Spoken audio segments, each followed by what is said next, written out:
Hello dear students, a warm welcome to all of you. आज हम यहाँ पर डिस्कस करने वाले हैं trick to find out bond order by using molecular orbital theory. तो मॉलिक्यूलर ऑर्बिटल थ्योरी का यूज करके हम कोवेलेंटली बॉन्डेड मॉलिक्यूल का बॉन्ड ऑर्डर फाइंड आउट कर सकते हैं। तो यहाँ पर हमारे सिलेबस में जो मॉलिक्यूलर ऑर्बिटल थ्योरी है वो ऐसे कोवेलेंटली बॉन्डेड मॉलिक्यूल के लिए है जिनमें अप टू 20 इलेक्ट्रॉन्स है, यानी हमारा जो डिस्कशन होगा वो अप टू 20 इलेक्ट्रॉन तक ही सीमित रहेगा। तो इस मॉलिक्यूलर ऑर्बिटल का क्या कहना है कि मॉलिक्यूलर ऑर्बिटल का जो मेजर पोस्टुलेट है वो हमें ऐसा कहता है कि एटॉमिक ऑर्बिटल एक साथ कंबाइन होते हैं और कंबाइन होने के बाद वहां पर मॉलिक्यूलर ऑर्बिटल्स बनते हैं। तो इससे पहले भी आपने सीखा है कि एटॉमिक ऑर्बिटल का कॉम्बिनेशन होने के बाद मॉलिक्यूलर ऑर्बिटल्स बनते हैं। अब यहाँ पर मॉलिक्यूलर ऑर्बिटल्स बनाने के लिए इन्होंने एक मेथड यहाँ पर अप्लाई की है, उसका यूज किया है, जैसे कि जिसको हम कहेंगे linear combination of atomic orbitals. अब इस linear combination of atomic orbitals में क्या किया गया है, एटॉमिक ऑर्बिटल्स का एक बार एडिशन किया गया है और एटॉमिक ऑर्बिटल का एक बार सब्सट्रैक्शन किया गया है। तो एटॉमिक ऑर्बिटल का एडिशन करने की वजह से जो मॉलिक्यूलर ऑर्बिटल बनता है उसको हम कहेंगे बॉन्डिंग मॉलिक्यूलर ऑर्बिटल, और एटॉमिक ऑर्बिटल का सब्सट्रैक्शन करने की वजह से जो मॉलिक्यूलर ऑर्बिटल बनता है उसको हम कहेंगे एंटी बॉन्डिंग मॉलिक्यूलर ऑर्बिटल। तो इस तरीके से मॉलिक्यूलर ऑर्बिटल्स बनाए गए, उनको एनर्जी के इंक्रीजिंग ऑर्डर से अरेंज किया गया और अलग अलग ऑर्डर्स वहां पर बनाए गए, और उन ऑर्डर्स में फिर उन ऑर्डर्स में इलेक्ट्रॉन्स का अकोमोडेशन किया गया। जैसे कि आप सभी को पता है एटॉमिक ऑर्बिटल हो या मॉलिक्यूलर ऑर्बिटल हो, वहां पर एक ऑर्बिटल में सिर्फ 2 ही इलेक्ट्रॉन्स अकोमोडेट हो सकते हैं। तो ये बेसिक रूल भी वहां पर हमें अप्लाई करना होगा जब भी हमें मॉलिक्यूलर ऑर्बिटल्स में इलेक्ट्रॉन को फील करना है।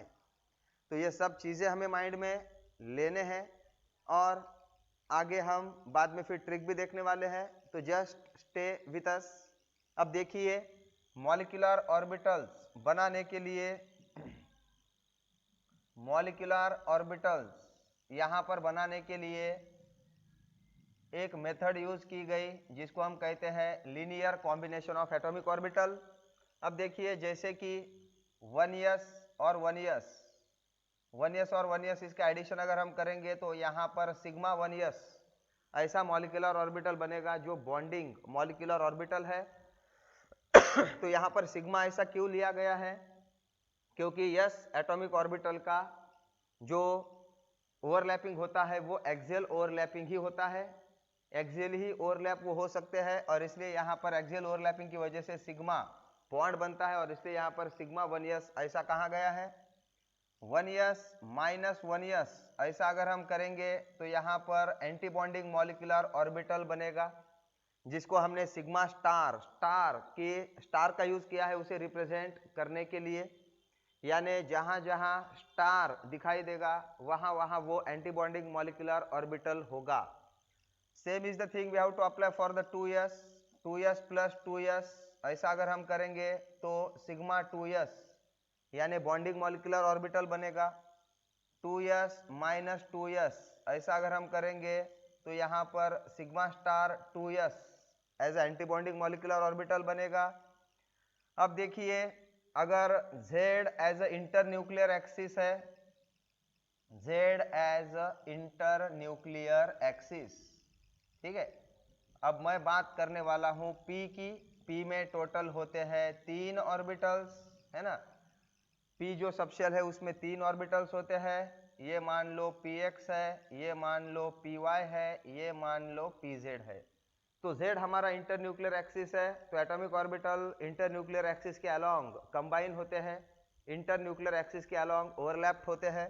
तो Z as internuclear axis यहाँ पर हम कंसीडर करेंगे, तो यहाँ पर 2px प्लस 2px ऐसा अगर हम करेंगे तो ये दोनों भी p ऑर्बिटल एक दूसरे को पैरेलल है, तो इसलिए यहाँ पर पैरेलल ओवरलैपिंग हो जाएगी, और इससे जो मॉलिक्यूलर ऑर्बिटल बनेगा वो पाई 2px होगा। Same is the thing 2px minus 2px, एक बार एडिशन एक बार सब्सट्रैक्शन, तो इससे बनेगा पाई स्टार 2px। ओके, अब आते हैं 2py प्लस 2py, एक एटम का 2py, दूसरे एटम का 2py, तो इनमें जो ओवरलैपिंग होगी वो पैरेलल ओवरलैपिंग होगी, लैटरल ओवरलैपिंग होगी या साइडवेज ओवरलैपिंग होगी। तो इसलिए यहाँ पर पाई मॉलिक्यूलर ऑर्बिटल ही बनने वाला है, यानी पाई 2py। ये मॉलिक्यूलर ऑर्बिटल यहाँ पर बनेगा 2py माइनस 2py। ऐसा अगर हम करेंगे तो यहाँ पर बनेगा पाई स्टार 2py। ओके, अब रह गया 2pz। अब ये जो 2pz है ये z एक्सिस के अलोंग है, और z एक्सिस हमारा इंटर न्यूक्लियर एक्सिस है, और इंटर न्यूक्लियर एक्सिस के अलोंग pz होने की वजह से यहाँ पर एक्सियल ओवरलैपिंग होगी, और इसकी वजह से यहाँ पर सिग्मा मॉलिक्यूलर ऑर्बिटल बनेगा। तो यहाँ पर 2pz प्लस 2pz पहले हम करेंगे, तो इससे बनेगा sigma 2pz as a bonding molecular orbital. 2pz minus 2pz अगर हम करते हैं तो यहाँ पर सिग्मा स्टार 2pz ये मॉलिक्यूलर ऑर्बिटल बनेगा। तो इस तरीके से अलग अलग मॉलिक्यूलर ऑर्बिटल्स यहाँ पर बनाए गए, और एक्सपेरिमेंटली ऐसा समझ में आया कि पाई 2px और पाई 2py का एनर्जी इक्वल होता है, पाई स्टार 2px और पाई स्टार 2py का एनर्जी इक्वल होता है। तो एनर्जी के इंक्रीजिंग ऑर्डर से मेंशन करते समय हम पाई 2px और पाई 2py का एनर्जी इक्वल लेते हैं, ऐसा मेंशन करते हैं हम। Same is the thing for the pi star 2px is equal to pi star 2py। ऐसा हम इनको मेंशन करते हैं जब एनर्जी के इंक्रीजिंग ऑर्डर से हमें इन्हें अरेंज करना है। तो इनको हम अरेंज करते हैं, तो यहाँ पर दो ऑर्डर्स हमारे सामने हैं। पहली ऑर्डर है sigma 1s, sigma star 1s, sigma 2s, sigma star 2s, sigma 2pz, pi 2px is equal to pi 2py। उसके बाद में है pi star 2px is equal to pi star 2py, and last में है sigma 2pz, sigma star 2pz। Okay, so this is an order.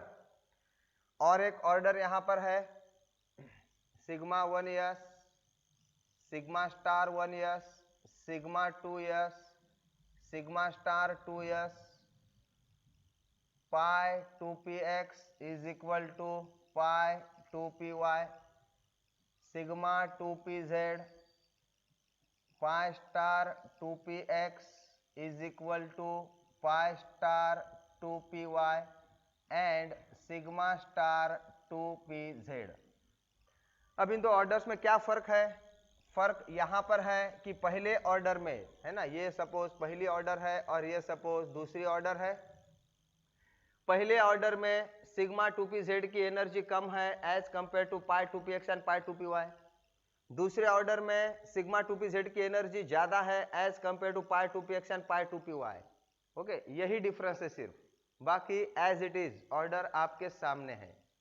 तो पहली वाली order कब यूज करनी है ना, सपोज हमारे कोवेलेंटली बॉन्डेड मॉलिक्यूल में है ना, कोवेलेंटली बॉन्डेड मॉलिक्यूल हमारे पास है, और इस कोवेलेंटली बॉन्डेड मॉलिक्यूल में 14 और लेस देन 14 इलेक्ट्रॉन्स है, लेस देन 14 इलेक्ट्रॉन्स। ध्यान से सुनो, हमारा मॉलिक्यूल इसमें 14 और लेस देन 14 इलेक्ट्रॉन्स है, तो यहां पर लेस का अपोजिट होता है ज्यादा, है ना, लेस का अपोजिट होता है ज्यादा।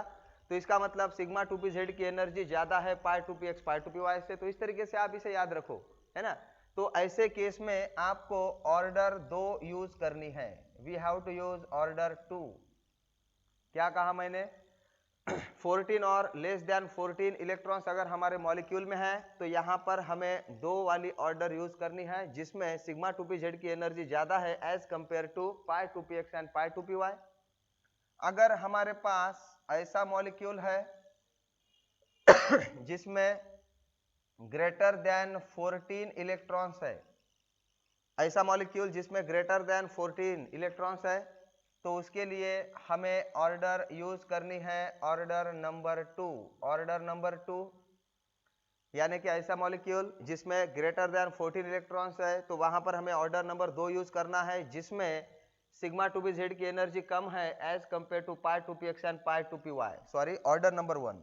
ठीक है, we have to use the order number 1। ठीक है, किसके लिए ऑर्डर नंबर 1 हमें यूज करना है? ऐसे मॉलिक्यूल जिसमें ग्रेटर देन 14 इलेक्ट्रॉन्स है। ग्रेटर देन 14 इलेक्ट्रॉन्स अगर है तो ऑर्डर नंबर 1 हमें यहाँ पर यूज करनी है, जिसमें सिग्मा 2pz की एनर्जी कम है as compare to pi 2px and pi 2py। So ये आपको समझ में आया होगा। एक एग्जाम्पल मैं आपके सामने यहाँ पर रखने वाला हूँ। अब देखिए, हमारे पास अगर O2 मॉलिक्यूल है, तो इस O2 मॉलिक्यूल में कितने इलेक्ट्रॉन्स होते हैं? एक ऑक्सीजन में 8 इलेक्ट्रॉन, 2 ऑक्सीजन में 16 इलेक्ट्रॉन, तो इसका मतलब यहाँ पर टोटल 14 इलेक्ट्रॉन्स है। अब इन 14 इलेक्ट्रॉन्स को हमें मॉलिक्यूलर ऑर्बिटल्स में अरेंज करना है, तो अरेंज करते समय कौन सी ऑर्डर हम यूज करेंगे देख लो। सिग्मा 1s में 2 इलेक्ट्रॉन्स गए, सिग्मा स्टार 1s में 2 इलेक्ट्रॉन्स गए, सिग्मा 2s में 2 इलेक्ट्रॉन्स गए। इलेक्ट्रॉन्स ऊपर लिखना है, ठीक है। मॉलिक्यूलर ऑर्बिटल्स में इलेक्ट्रॉन का पोजीशन ऐसे हमें यहाँ पर मेंशन करना है, और 16 ही इलेक्ट्रॉन्स हमें यहाँ पर फिल करने हैं। अब इसके बाद में है सिग्मा स्टार 2s 2 इलेक्ट्रॉन्स। अब देखिए, मोर देन 14 इलेक्ट्रॉन्स, तो इसका मतलब सिग्मा 2pz की एनर्जी कम है as compare to pi 2px and pi 2py, तो सिग्मा 2pz आएगा। सिग्मा 2pz में 2 electrons, pi 2px is equal to pi 2py। अब देखिए, पाई 2px और पाई 2py की एनर्जी इक्वल है, तो क्या करना पड़ेगा? एक इलेक्ट्रॉन यहाँ गया, एक इलेक्ट्रॉन यहाँ गया। देखो कितने इलेक्ट्रॉन्स हुए? 2 4 6 8 10 11 12, ये 13 और ये 14, 14 इलेक्ट्रॉन्स हो गए अभी तक। बाद में आएगा pi star 2px is equal to pi star 2py। 14 electrons हो गए हैं, ये 15। दोनों भी इलेक्ट्रॉन पाई स्टार 2px में ऐड नहीं करना है, बिकॉज पाई स्टार 2px और पाई स्टार 2py की एनर्जी इक्वल है, तो एक इलेक्ट्रॉन यहाँ जाएगा, एक इलेक्ट्रॉन यहाँ जाएगा। अब आते हैं bond order. Bond order find out करने के लिए एक फॉर्मूला हमारे पास है, number of electrons in the bonding molecular orbital, ठीक है, NB minus NA divided by 2, ये फॉर्मूला है। तो bond order is equal to number of electrons in the bonding molecular orbital minus number of electrons in the anti bonding molecular orbital divided by 2। तो पहले सिर्फ हम यहां पर bonding molecular orbitals के इलेक्ट्रॉन्स काउंट करते हैं। 2 4 6 7 8 9 10, 10 इलेक्ट्रॉन है ना, 10, माइनस एंटी बॉन्डिंग में 2 2 4 5 6, 10 माइनस 6 डिवाइडेड बाय 2 यानी 4 डिवाइडेड बाय 2 यानी 2। बॉन्ड ऑर्डर 2 है, इसका मतलब ऑक्सीजन ऑक्सीजन के बीच डबल बॉन्ड है। Bond order is nothing but what? The number of bonds between the two atoms, है ना, दो एटम के बीच नंबर ऑफ बॉन्ड्स कितने हैं। ए और ए, ऐसा कोई एटम है, सिंगल बॉन्ड है, तो यहाँ पर बॉन्ड ऑर्डर होगा 1। ए और ए में अगर डबल बॉन्ड है तो बॉन्ड ऑर्डर होगा 2। ए और ए नाम का कोई एटम है तो इसमें बॉन्ड ऑर्डर होगी 3। ठीक है, तो bond order is nothing but what? It is the number of bonds between the two atoms, combining atoms. ठीक है, तो इस तरीके से बॉन्ड ऑर्डर फाइंड आउट करने के लिए इतना सारा हमें कुछ करना पड़ेगा मॉलिक्यूलर ऑर्बिटल्स का यूज करके। तो इतना सारा करने के लिए समय एग्जाम में है क्या? एग्जाम में तो 1 मिनट में हमें सॉल्व करना है। मैं तो कहता हूं ये जो पर्टिकुलर क्वेश्चन होता है बॉन्ड ऑर्डर का, वो सिर्फ हमें 10 से 15 सेकंड में सॉल्व करना पड़ेगा, और वो हम कर सकते हैं। तो उसके लिए मैं अभी आपको एक ट्रिक बताने वाला हूं। ठीक है, तो वो ट्रिक क्या है? देखिए, N2 N2 में होते हैं 14 इलेक्ट्रॉन्स, एक नाइट्रोजन में 7 इलेक्ट्रॉन, दो नाइट्रोजन में 14 इलेक्ट्रॉन्स, और 14 इलेक्ट्रॉन्स या फिर N2 के लिए बॉन्ड ऑर्डर है 3, है ना। N2 के लिए बॉन्ड ऑर्डर कितना है? 3 है। ओके, तो ये एज अ स्टैंडर्ड आपको माइंड में रखना है। N2 14 electrons, bond order to be 3।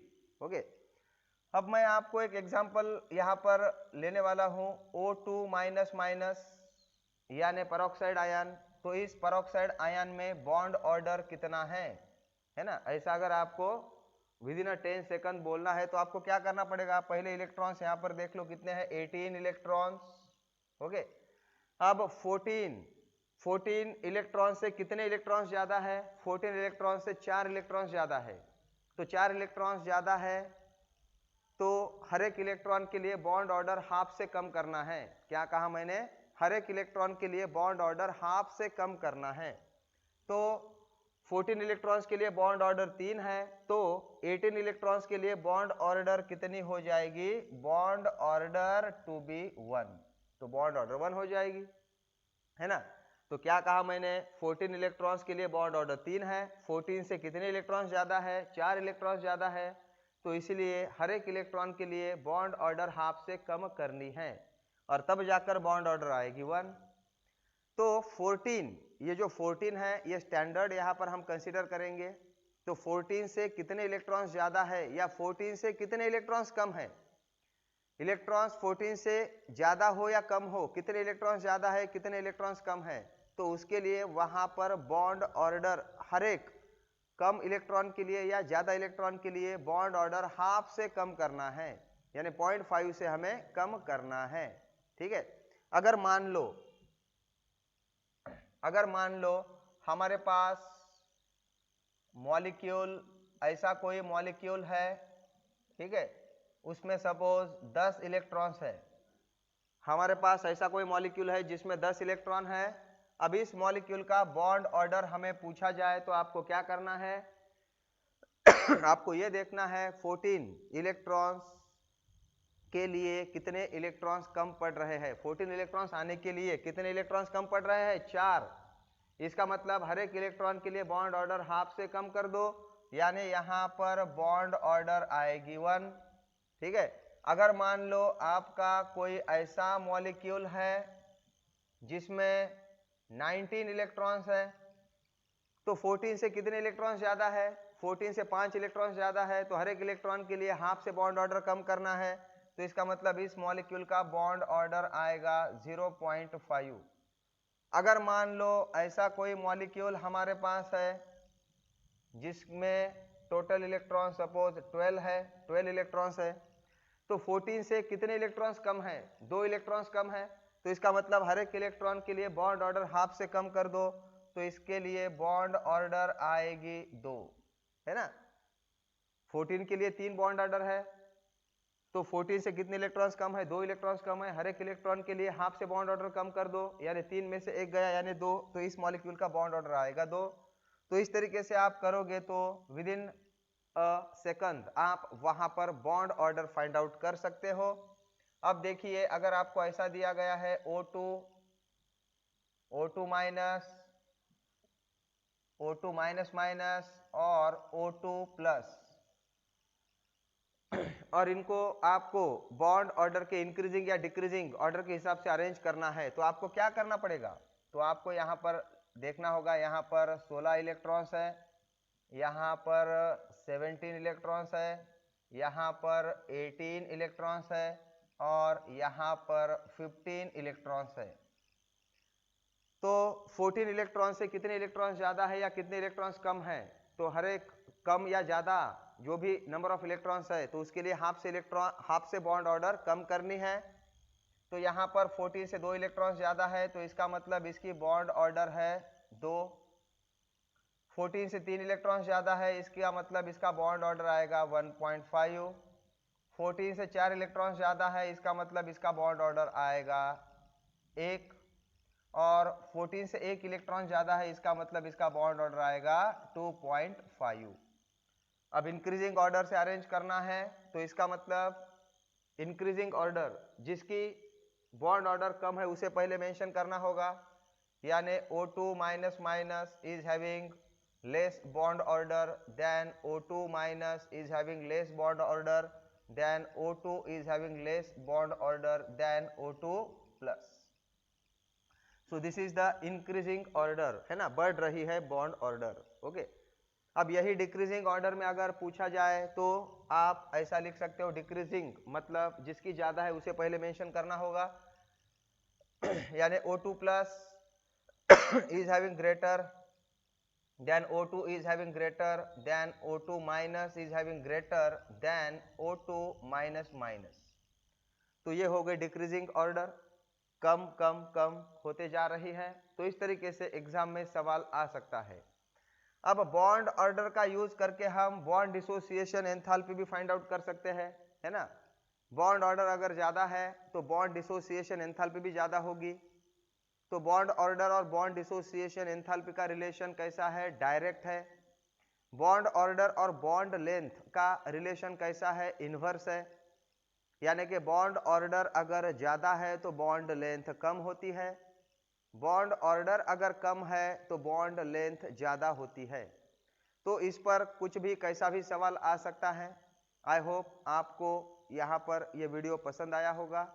ऐसे ही मजेदार वीडियो हम आपके लिए लेकर आने वाले हैं। जस्ट आपको हमारे साथ रहना होगा। Just you have to stay tune with us. Goodbye, take care.